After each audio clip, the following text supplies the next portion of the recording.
Mu gihe polisi y'u Rwanda mu ntara y'Amajyaruguru igaragaza ko kuva mu kwezi kwa 10 uyu mwaka kugeza ubu abantu bagera ku 197 bafatiwe mu bikorwa by'ubujura mu turere twose tugize iyi ntara. Hari bamwe mu batuye mu karere ka Musanze bavuga ko ubujura buri kugenda bwiyongera. Imyaka, ibishimbo, inka, za televiziyo, amaradiyo, za telefoni, ico babonye bajana ico. Noneho bakanyura ahantu ho mu Gitsibanzira ahirondo riri ntibahagere, waje kubyuka ugasanga inzu bayipfumuye. Je nari nabyutse nje guhinga mbahitaho kubera duturanye. Noneho abasambo ubwo bahise baje mu nzu bica ingufuri iyo hanze bica niyo mu nzu barangije ubwo ibishimbo barajana. Biratubangamiye rwose. Mutugufashe mutugwaneho. Iki ni ikibazo na Minisitiri w'Umutekano Alfred Gasana yasanganijwe n'abaturage ubwo aheruka muri aka karere bamugaragariza ko kimwe mu kibangamiye umutekano ari ubujura bukabije.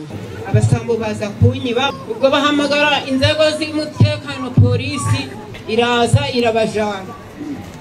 Ubwo bari banyibye ari abantu batatu, polisi ifata abantu babiri, umwe arasigara. Tugomba gufata ingamba kuri aba baduhungabanyiriza umutekano batwiba abajura. Iyo urebye ababikora ni abantu bafite imbaraga nyamara zo gukora, siko bimeze? Ni abantu bafite nyamara imbaraga zo gukora. Ngira ngo wenda dutangire tubagira inama babihagarika.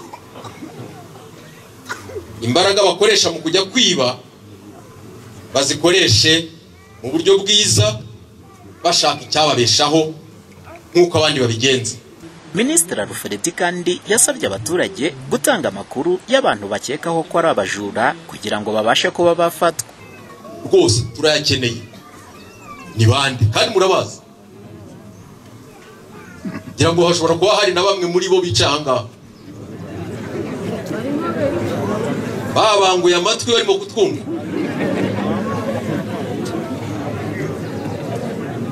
Twabagiriye inama babihagarika. Ibi tuvuga si imvugo gusa, bari bubone impinduka kuko ntabwo turi bwemere ko bakomeza guhungabanya umutekano bananirwa gukora, ahubwo akirwa yicaye ku kabari nka hariya arimo kureba umukecuru utwaye ihene ye ku isoko yamuvunnye, ahasigaye ku mugoroba bakaza kumutahaho bajye kumuvanaho y'amafaranga yagurishije ihene ye. Yo ntabwo turi bubyemere. Dukeneye makuru muyaduhe, kubunganira turahari mu kugira ngo amaronda akorwe neza. Abajura ikibazo cyabo ntabwo kigomba gukomeza, kigomba kwitabwaho kikabonerwa igisubizo. Ibi mvuga ntabwo ari ukubivuga gusa.